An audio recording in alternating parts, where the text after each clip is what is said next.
Hi, we're here today with our very first person to be interviewed in When I Die talk. And I would let her introduce herself. So, who are you? Well, I would classify myself as a time traveler, an observer of humankind, and an organic being living in the 21st century.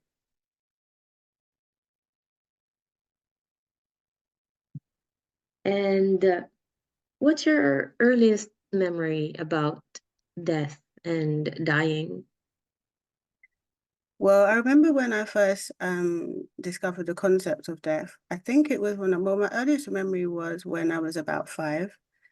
And I was handed a book called Bible Stories for Children. And in there, it talked quite a lot about dying. And so I'd say from like religion and the church was mainly my introduction that I remember first really thinking about dying in any sort of depth. Hmm, okay. And how did that influence your life? Right. Well, I remember like as a child, I used to have a lot of dreams that were related to death. And I had one specific reoccurring dream. And I had this round about the age of about 7.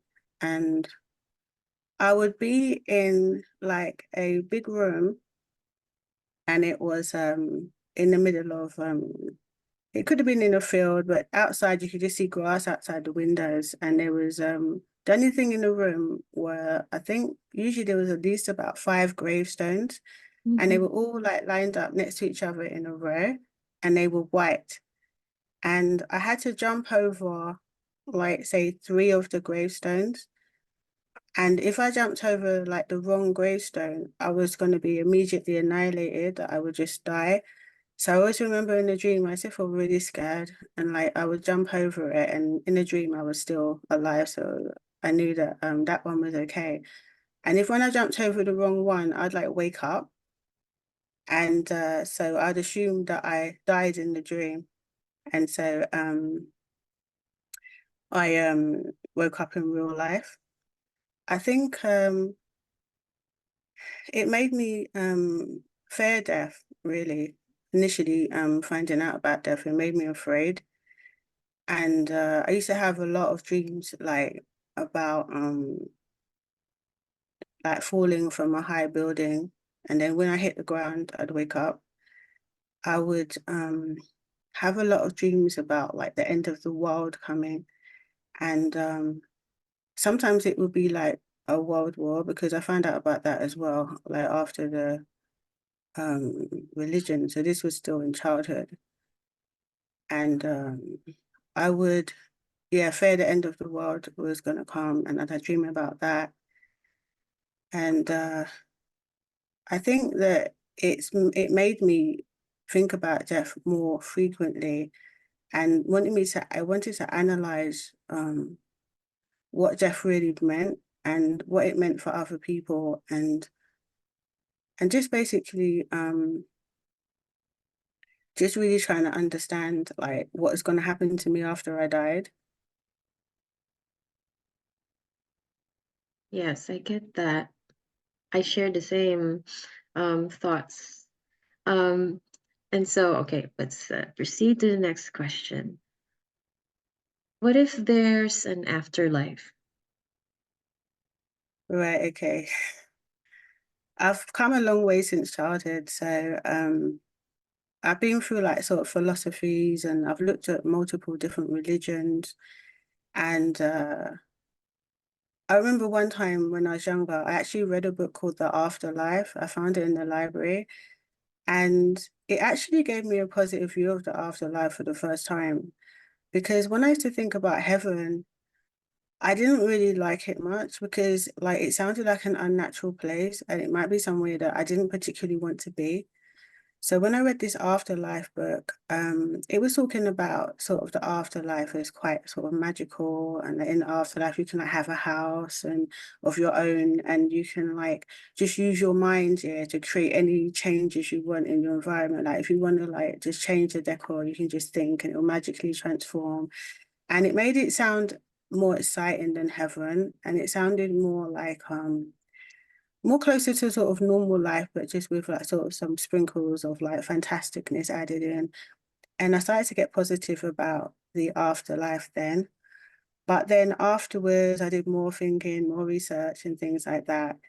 And with all the different perspectives and views, it came to the point where I started not to believe in the afterlife anymore. And really, I became aware of my own imagination, because when I was reading like the book and other people's views of the afterlife, it required imagination for me to picture the afterlife and what it's going to be like.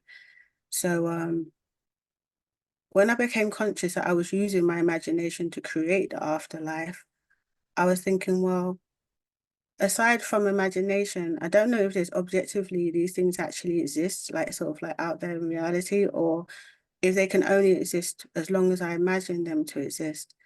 So I came to the point that I couldn't really be certain 100% that there was such thing as an afterlife outside of my own imagination. And so if there was an afterlife, now that I've come to the point that I've sort of like, I've ruled it out as being not impossible, but highly improbable.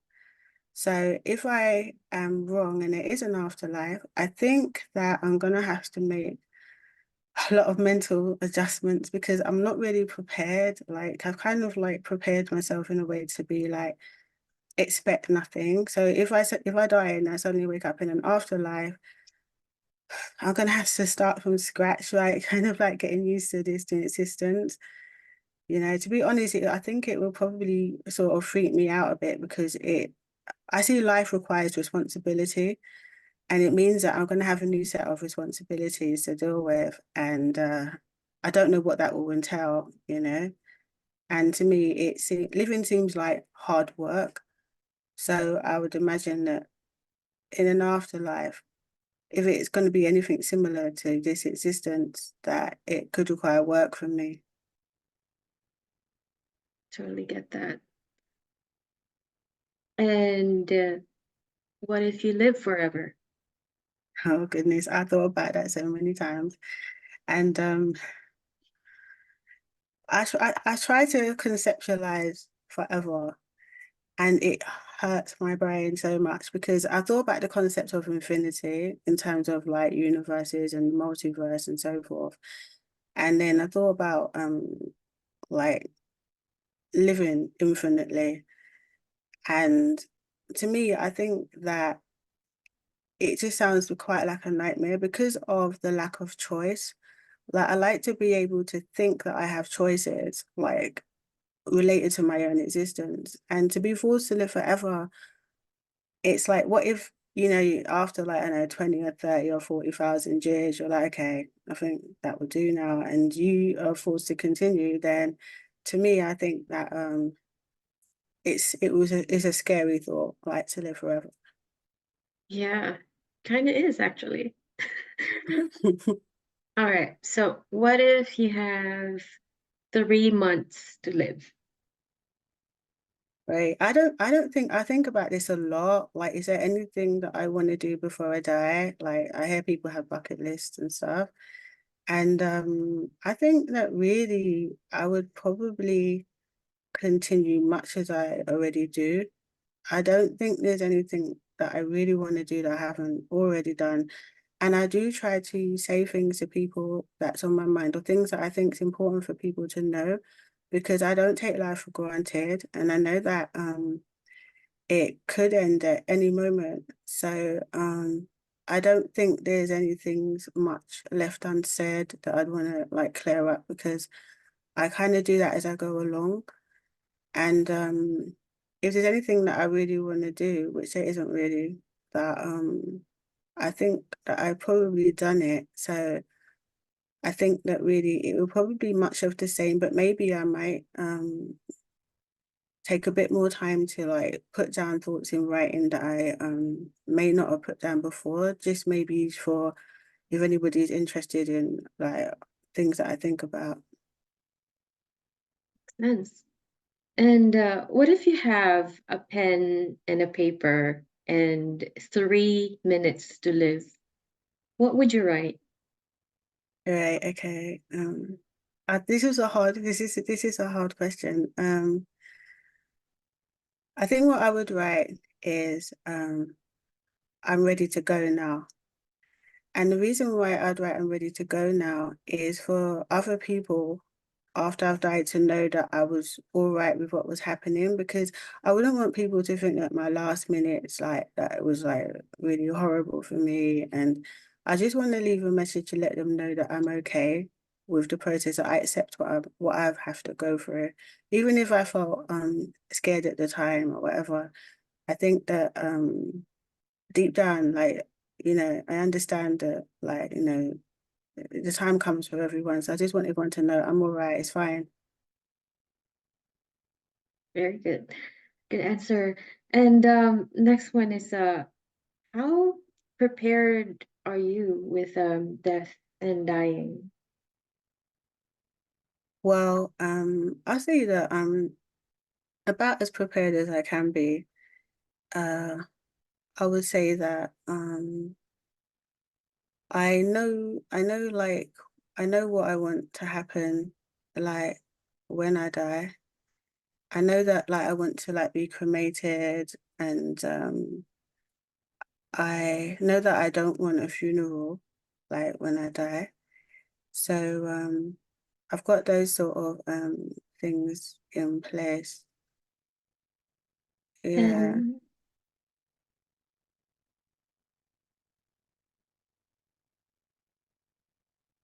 And how prepared are your loved ones if you pass?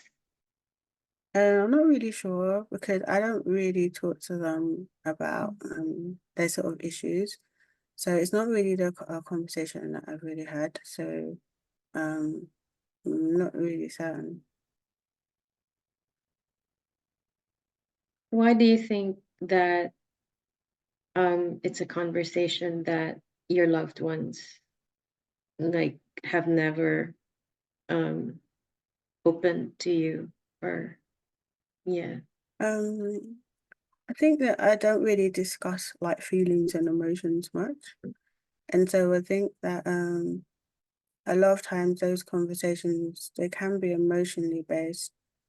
I have told them that I don't want a funeral, but I don't know if they're gonna accept my decision because like sometimes I want to like save people um expenditure energy, and but they because of feelings they may feel that they want to give me a funeral for their own purposes, like, so I'm not really certain like how that's really gonna go. So how would you want to be remembered if you passed in this point in your life? Right, yeah. The way that I look at it is that I don't really have any control over what people think about me. And regardless of what I may or may not want, people are going to make up their own minds. And so for that reason, I don't really have a particular like desire to want to be remembered in this Mm. way or that way, you know. If you have a choice though, like if you have a choice, Uh, how would you want to be remembered? how do I remembered? I think I'd want to be remembered as somebody who was fair to people, you know. Um,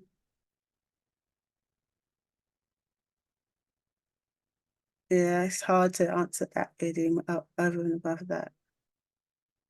Yeah, we can do a touch base on that maybe in a few months or a few years. Okay. Maybe some of the thoughts might have changed by then. Um, and then I have another question, which is If there's such thing as a past life, Mhm. what do you think were you?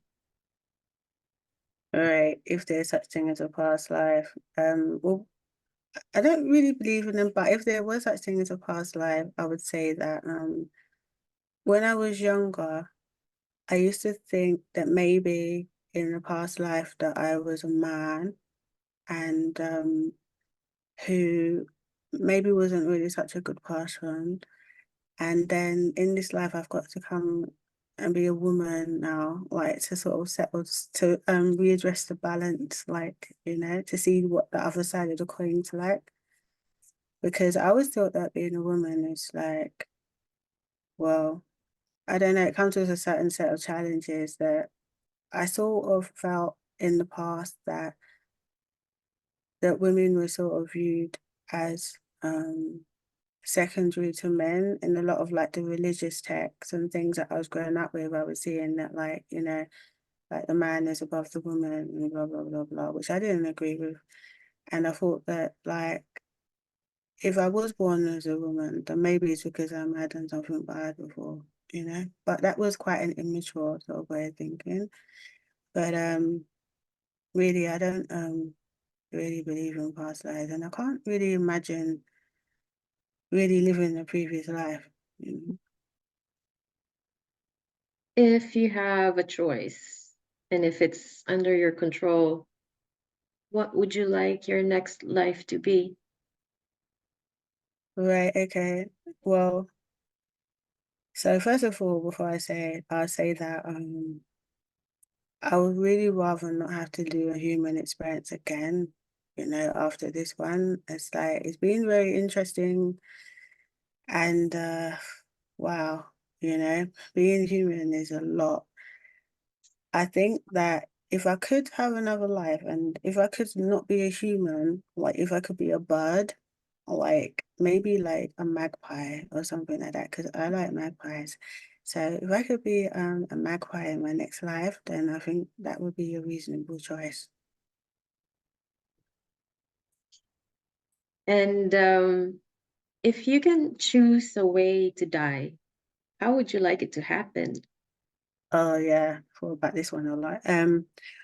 Definitely I would like to die in my sleep because I wouldn't really want to be like subjected to like any sort of drama involving dying. Like I'm okay with dying, but I'd like it to just be as sort of peaceful as possible.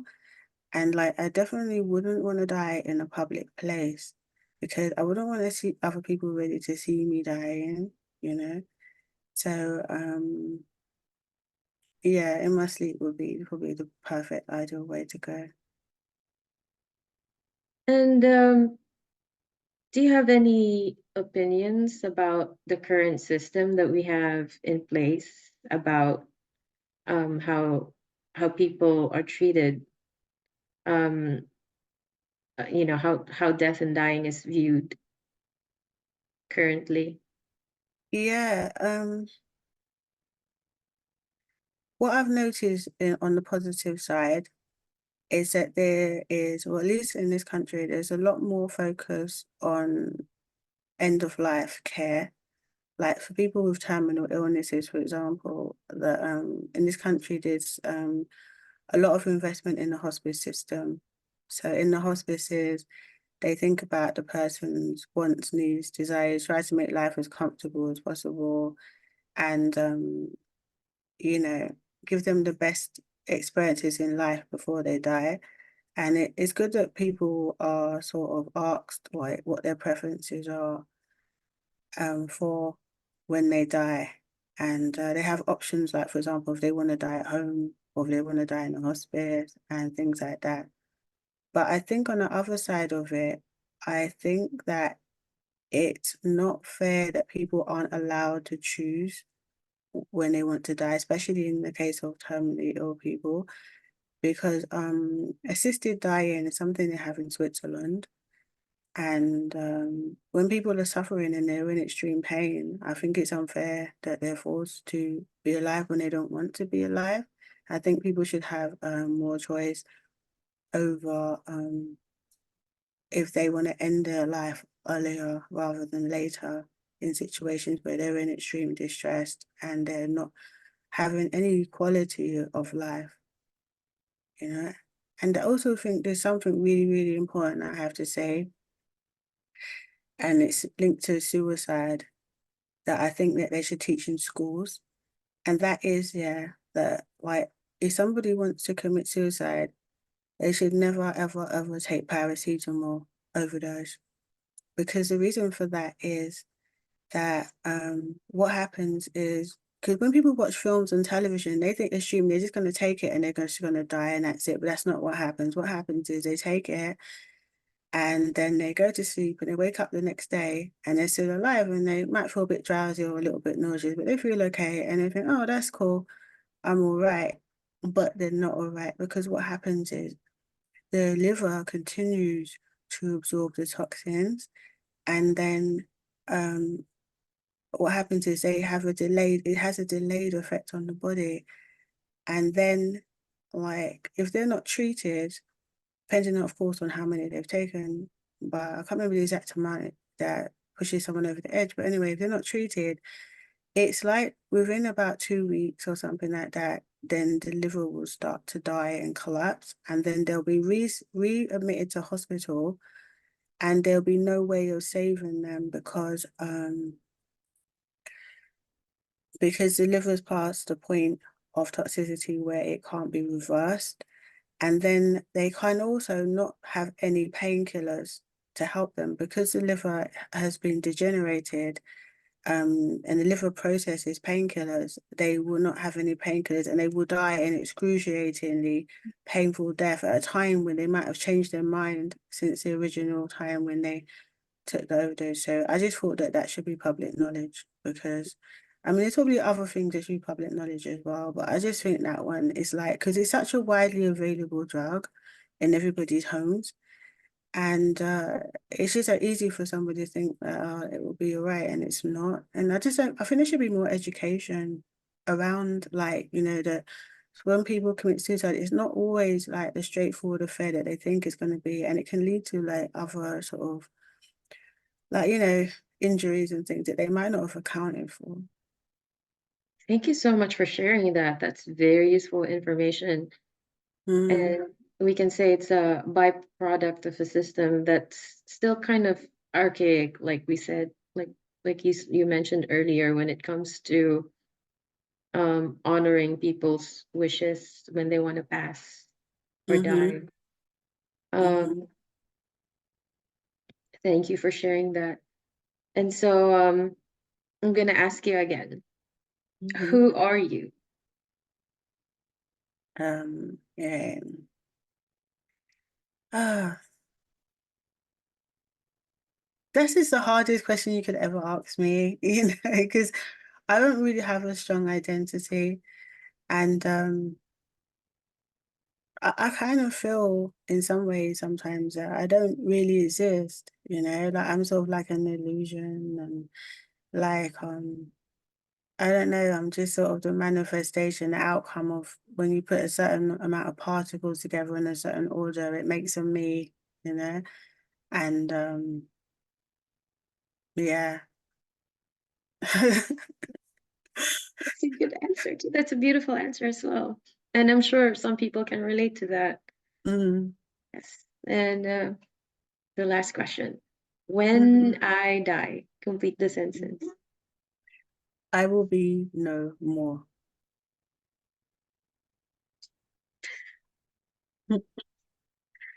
Yeah. Yes. Um, I truly had fun talking to you today. You're Mhm, amazing, awesome first interview. And mhm.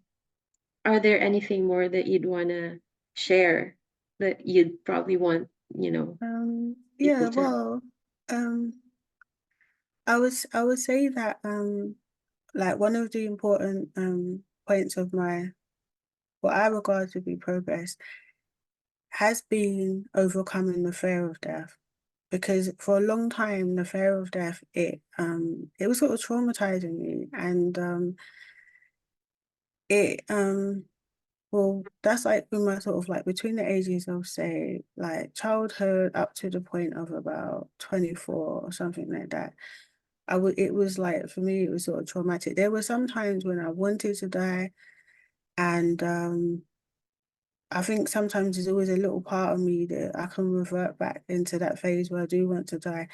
But then at the same time, like I think the fear of like extreme suffering, things like that really is more of the problem. It's not the death itself, it's more the suffering that could be involved with it. And the fear of like negative events happening outside of my control. But once I overcame the fear of death, then I felt a lot more peace.